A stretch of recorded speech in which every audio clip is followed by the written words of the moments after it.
opportunities over here. I learned that is leadership, team building, and IMR has always supported me to visit, to go for the IT fest and all management fest. I've been for IMSR. We were over here only in this auditorium for the fest IMSR last year, and the Davangere fest itself. After that, we had even in-house events and all. We have participated in that. And by the IMER support, I even visited, we went for a abroad tour. I also visited Hong Kong, Macau and Sri Lanka. Thanks to IMER for that. And and today by IMER support, I am in front of Sir. Great. Sir, thank you. Thank you. Let's give a big hand. Great. Thank you. Thank you. So, if you want to be a leader, an entrepreneur, what are the qualities? What do you have to develop in yourself? Maybe I'll start with a different question. There are leaders and there are followers, right? You all understand? Leaders and followers? Are they different people or are they the same people? Different, sir. Different people. How many of you think they're different? Okay. How many of you think they're the same?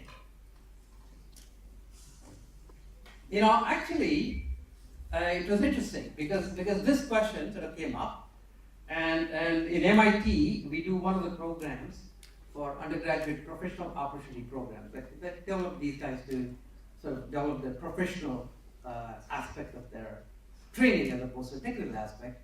And one of the professors in electrical engineering, he said, hey, I want to be methodical about this, so I'm going to do a little experiment. So he had about 200 students in that particular class. So he broke them up into groups of 5, and he had all these different tables, and he had a very systematic way of getting each one of these students to lead and the other 4 to follow, right? And then he collected all the data, and then he found that there was a very high correlation between good followers and good leaders, right? It's very counterintuitive that the good followers are actually the good leaders, right? And the reason for that is because, sometimes we have a concept of a leader as sort of an army general who says, charge, and then everybody sort of follows him and all that kind of stuff. But actually, it turns out that good leaders are the people who are also very good listeners, right? People who don't listen well, they cannot take input. And if you don't get enough input, good input, you cannot be a good leader because you don't quite know what you're doing and what you want to do.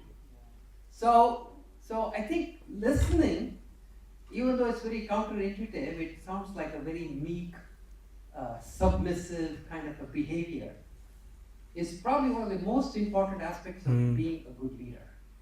You have to be a good listener. If you try to sell CFL lamps or LED lamps and the customer says, no, I don't want that, whatever. You can't, just because the customer is angry at you, he doesn't want something, you cannot just ignore him. You cannot just bulldoze him and say, no, you should buy it or something like that. You have to listen to him. If somebody says, I don't want it, you have to be able to listen to him and say, why is it that you don't want it? So that maybe you can change your product, you can change your message, you can change your whatever. So, ability to listen to your customers, listen to your vendors, listen to your employees, listen to your colleagues, listen to your bosses, all of that is a very, very important aspect of being able to be a good leader, because it's the good input that actually makes you into a person who can actually provide the direction and the vision and where you want to go and so on. Does that make sense? Yes. Yeah. Good. Yeah. But what else do you want to talk about? What would you like to know? Say, if you get an opportunity to learn about how to learn from failures, any experience of failed? Yeah, I think failure is something that happens all the time, right? So every week you may make 3, 4, 5 decisions. Some work and some don't work. Whenever you make a decision, it's always the right decision, because you're making that decision with the given information, given facts, and you think that that's the right decision at that time. Because why would anybody want to make a stupid decision, right? You always make right decisions. So people usually don't make bad decisions, right? Because you make a decision at that point. Now, it's only a matter of time that tells you whether it is a good decision or a bad decision, right? Sometimes it's like next day you know, sometimes it's a week, sometimes it's a month, sometimes it's a year. But over the course of time, things get played out, and you find out whether the decision that you made is a good decision or a bad decision. Now, the biggest mistake that most of the people make is that even after finding out that the decision that you made is a bad decision, is a wrong decision, they don't correct it. Because of what? A lot of times it's because of ego, right? Because it's very hard to admit that you are wrong. Particularly if you're in a group of people, let's say there's 5 people in the company, it's very hard for one person to admit that I made that decision and it was wrong. Typically what happens, if it's a good company, then people all work together and they see clearly the facts and they all agree, yeah, no big deal, and they move on. If it's a bad company where there's no teamwork, where people don't work together and so on, it's always like, if something went wrong, all the other people are ready to pounce on that person. Say, he made that decision, that's wrong. And then that guy will probably take a position and say, that's not true, it's correct, right? And so the mistake, the failure, is always not acting on something where it's not right. And so I think learning from failure is and then what happens is, if you can cut out all the bad decisions, there's some good decision too, and nurturing the good decision is what builds the value. So if you work on something for a year, 2 years, 10 years, if you work for a company or something, you want to build your balance sheet, right? Because that's what tells you whether you're building value or not building value. And so the way you build value in any organization, any company, anything, is you let good decisions play out. You let good decisions, you give more resources to good decisions, and if you make bad decisions, you act on them. If you hired a wrong person, when you hired him, of course you thought he was a great hire, right? Otherwise you would have hired him. But 2 months down the road, you find out that it was a bad hire. It wasn't a good hire. In which case, you shouldn't take another year to fire the guy.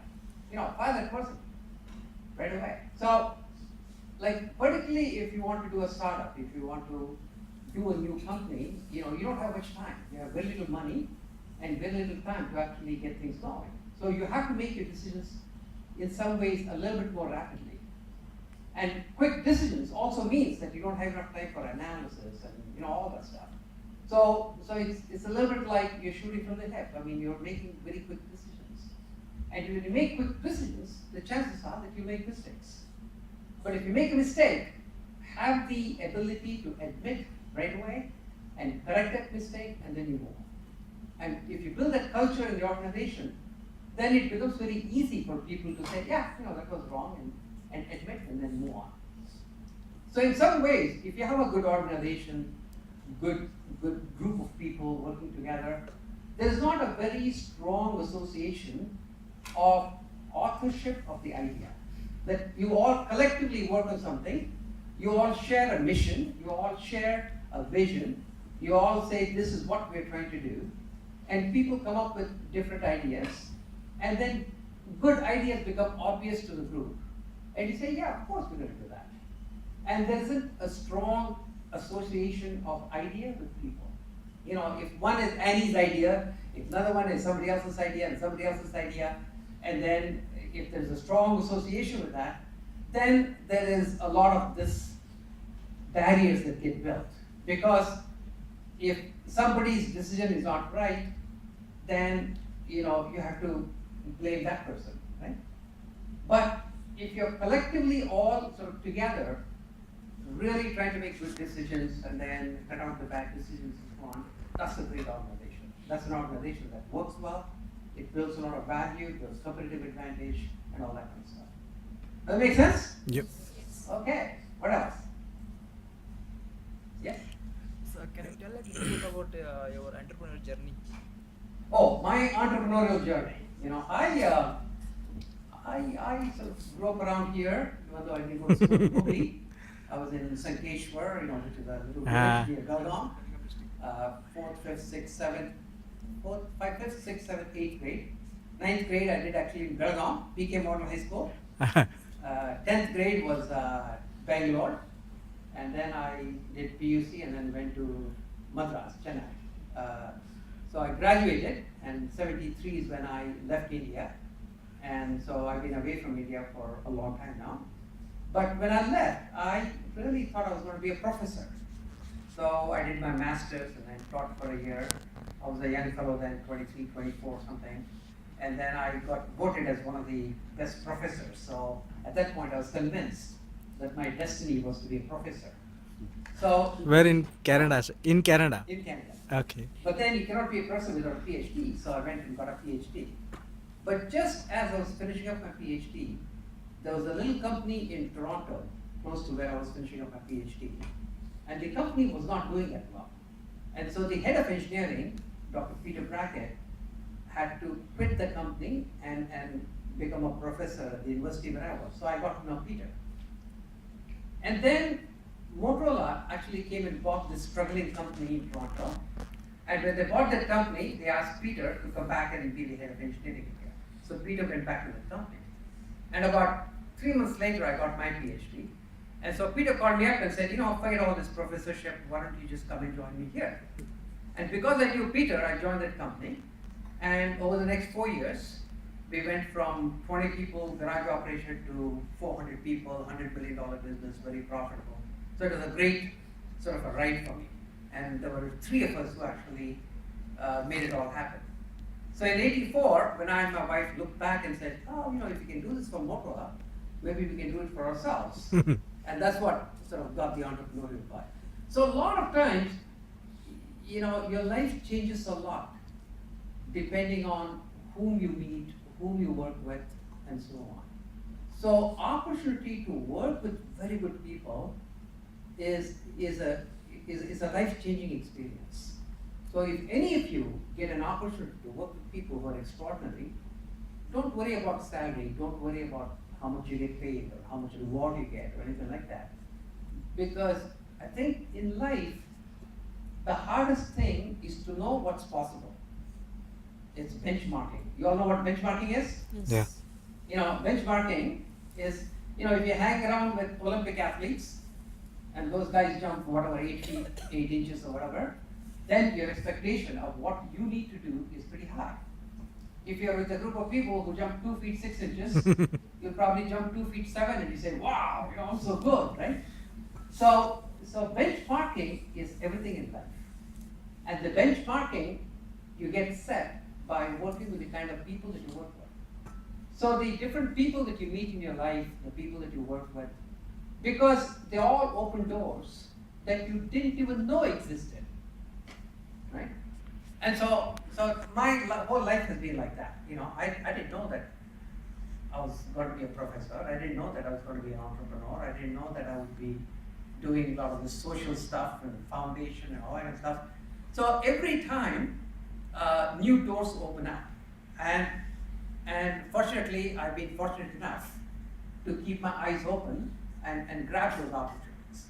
So I think opportunity to work with great people, number one, keep your eyes open.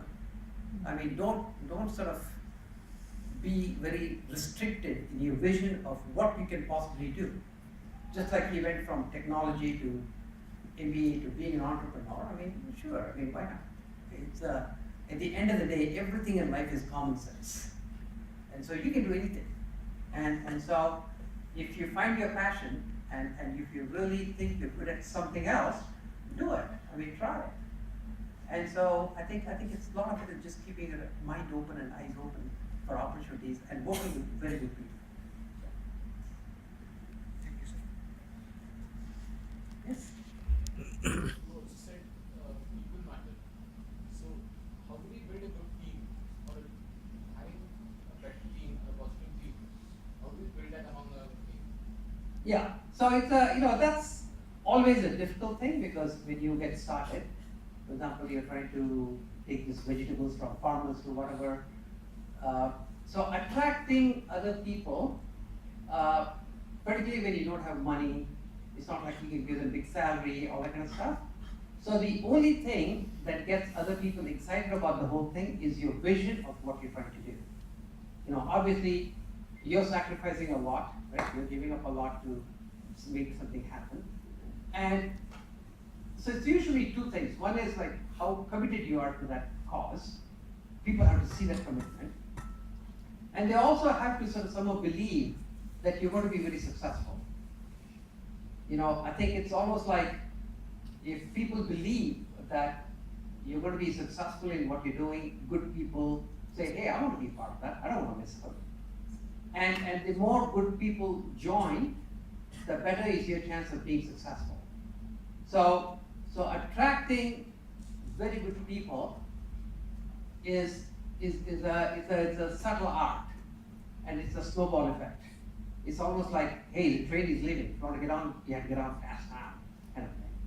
And when good people join, then suddenly it validates what you're trying to do. Because some of their friends will say, oh, if he joined, it must be something good. And so same thing happens with money, same thing happens with people and team. And so it's your ability to actually convince other people. First of all, you have to be convinced without doubt, right? If you have a shade of doubt, it's very hard to convince anybody else. And then, it doesn't mean you're right. You could be still wrong, but it has to be genuine. Your conviction has to be genuine. And then other people have to believe in it, and then slowly other people come and join and so on. But that's always the toughest part of being an entrepreneur. I think first you have to believe in it. And just because you believe in it, the question is who else believes in it? Is it somebody else who has money, who's willing to put some of the resources? Is it other people who want to go their job, their career, and join you to sort of make this thing happen? And so convincing other people is probably one of the toughest things. But it all happens once you get things going, then you meet a lot of people. I think also you'll start developing an eye for capabilities of people. It's something that you should do even now. When you're doing your MBA or MSc or whatever, there'll be a lot of people right around you who are very good in certain things. And so sometimes, all of us spend all of the time looking bad things in everybody. There's a lot of gossip, there's a lot of things, and you see the bad things in everybody. That doesn't really get you too far. But if you have the ability to see the goodness and the capabilities and some special strength that people have, that's a very, very useful lens to have. Because, obviously if you have 100 people, 20 years from now, some of the people are going to be very good at something and so on. But do you have the ability to see that potential right now? And if you do, then you get very good in sort of building your teams because you can see the strength. And particularly the more you can see the potential strength, like if somebody becomes the #1 marketing guy in India, it's not a lot of insight in trying to say he's #1 marketing guy. And #1, you can't hire him. #2, he's so successful, he'll probably not be interested or hungry enough to help you. But can you see a good marketing guy who has not really proven himself yet, but you can see that he's got that potential. He really is a good marketing guy because he has a way to articulate things and he knows how to do things.